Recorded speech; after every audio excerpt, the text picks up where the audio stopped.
सभागृहाच्या ज्येष्ठ सदस्य सन्माननीय सीमाताई हिरे यांनी अतिशय संवेदनशील प्रश्न या ठिकाणी अध्यक्ष महोदय उपस्थित केलेला आहे।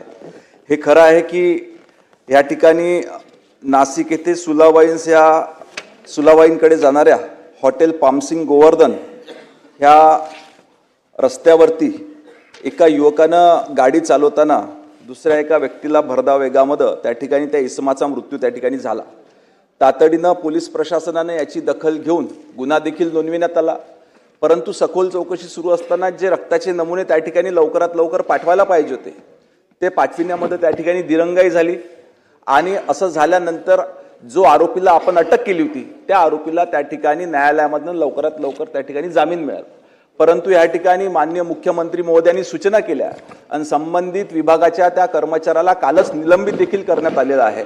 याची अजून सखोल चौकशी करून ह्या प्रकरणामध्ये जे इन्व्हॉल्व राहतील, आपण उपस्थित केलेला मुद्दा अतिशय गंभीर आहे, त्याच्यामुळे ह्या प्रकरणाची पुन्हा एकदा सखोल चौकशी करून ह्या संबंधीशी निगडीत जे अधिकारी राहतील त्यांच्यावर देखील तातडीनं कारवाई करण्यात येईल। प्रश्न क्रमांक 5।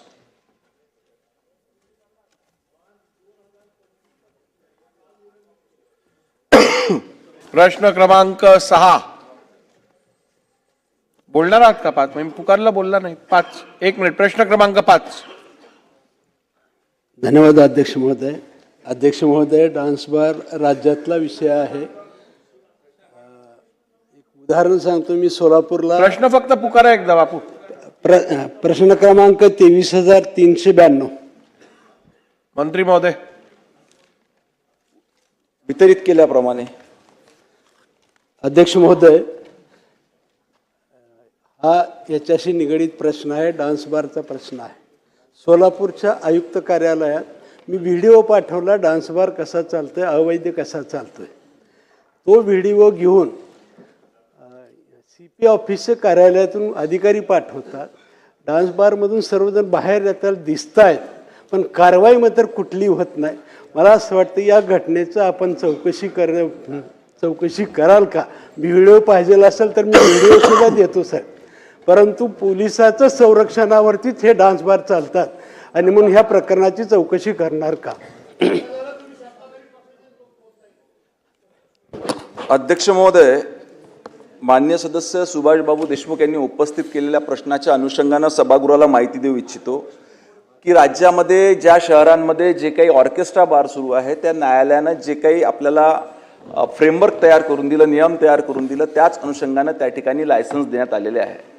परंतु असं असताना देखील काही ठिकाणी ह्या नियमांची पायमल्ली करून, नियम तोडून काही ठिकाणी वेगळे प्रकार त्या ठिकाणी चालतात। यानंतर शासनानं असा निर्णय घेतलेला आहे की या पद्धतीनं एकदा, दोनदा आणि जास्तीत जास्त 3दा जर का अशा पद्धतीचे नियम तोडले गेले तर तातडीनं त्या ऑर्केस्ट्रा बारची परवानगी त्या ठिकाणी कायमस्वरूपी रद्द करण्यात येईल। प्रश्न क्रमांक 6। अध्यक्ष महोदय, ग्रामीण दक्षिणला सुद्धा कंदलगाव परिसरामध्ये सुद्धा आपण दिलेलं आहे, पण ह्याच्यापेक्षा जास्त डान्स बार आहेत, ह्याची जरा चौकशी करून त्याच्यावर कारवाई करणार का? मान्य सदस्यांनी जी मागणी केली आहे त्या संदर्भात सखोल चौकशी करून जे याच्यामध्ये दोषी आढळतील किंवा अशा पद्धतीच्या काही तिथे प्रकार सुरू असतील तर त्याच्यावर कारवाई करण्यात येईल।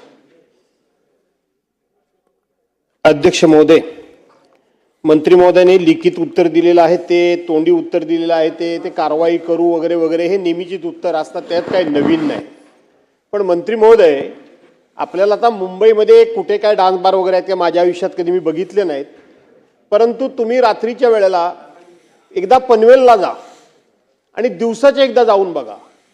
दिवसाचे संपूर्णपणे अध्यक्ष महोदय ते सगळे धाबे, ते बार, ते हॉटेल्स पूर्णपणे बंद असतात, एकही हॉटेल उघडं नाही।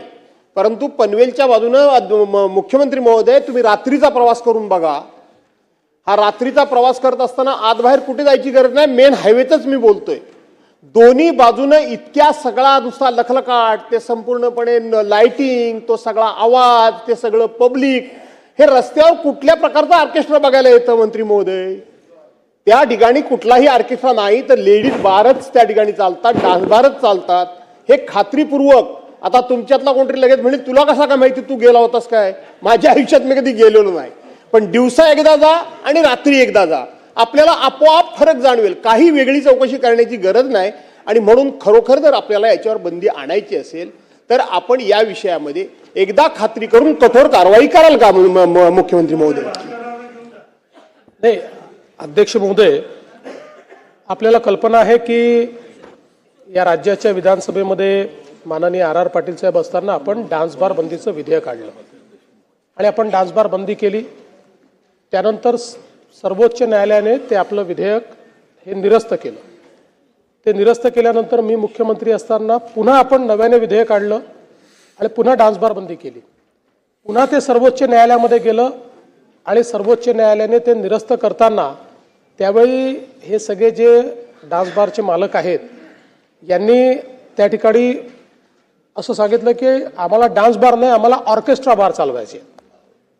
मग सर्वोच्च न्यायालयाने त्या संदर्भात आपल्याला निर्देश दिल्यानंतर आपण अत्यंत कडक अशा प्रकारच्या अटी शर्तीचा पुन्हा कायदा केला. ज्या कायद्यामध्ये ही जागा वेगळी असेल, इथे अल्कोहोल विकता येणार नाही, त्याच्यामध्ये पार्टिशन करावं लागेल, अशा सगळ्याचा कायदा आपण केला. पुन्हा सर्वोच्च न्यायालयाने तोही कायदा आपला निरस्त केला. पुन्हा आपण नव्याने काही नियम केले आणि ते नियम त्यानंतर मात्र सर्वोच्च न्यायालयाने आपले नियमबाह्य केले नाही. त्यामुळे मुळात तर या सभागृहाचा जो उद्देश होता तो पूर्णपणे 100% बंद करायचाच होता.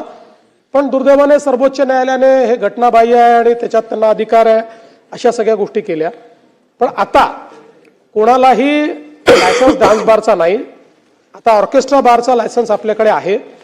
त्याचे काही नियम आपण केलेले आहेत की ज्या नियमांमध्ये ती जागा किती असली पाहिजे, कोणालाही पैसे उडवता येणार नाही, अशा अनेक वेगवेगळ्या प्रकारचे, म्हणजे पैसे उडवले तरी त्याला गुन्हा समजला जाईल असं आता आपल्या कायद्याप्रमाणे आपण केलेलं आहे. अशा सगळ्या गोष्टी आपण केल्यात. तरी देखील आपण जे सांगता ती वस्तुस्थिती तपासण्यात येईल. कारण आमच्या इकडे अनेक वेळा अशा तक्रारी येतात की ऑर्केस्ट्रा बारच्या नावाने काही लोक डान्स बार चालवतात किंवा आता ऑर्केस्ट्रा बारमध्ये तिथे महिलांना काम करण्याची मुभा आहे, परवानगी आहे, ती कोर्टाने दिलेली आहे. पण त्याचा काही ठिकाणी दुरुपयोग देखील होत नसेलच असं मी म्हणत नाही. मला निश्चितपणे वाटतं की एवढं शक्य आहे. त्यामुळे आपण जे पनवेलचं सांगितलेलं आहे त्याची तपासणी पुन्हा एकदा केली जाईल. नेहमी तिकडच्याच तक्रारी जास्त येतात. तो जो आपला सगळा भाग आहे त्या बेल्टच्या, पूर्वी जेव्हा कायदा केला त्या बेल्टमुळेच आपण हा कायदा केला होता.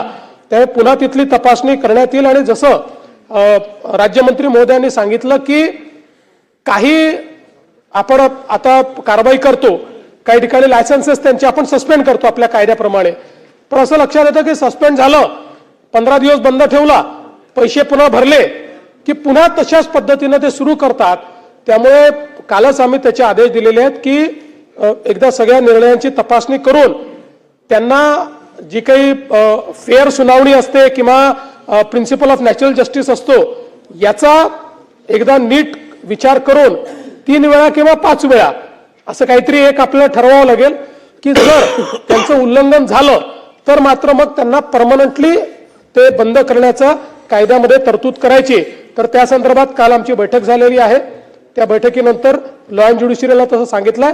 आमचा प्रयत्न असेल की याच अधिवेशनात किंवा फारदर पुढच्या अधिवेशनापर्यंत कायद्यामध्ये अशा प्रकारची तरतूद आम्ही करणार आहोत. प्रश्न क्रमांक 6. अच्छा.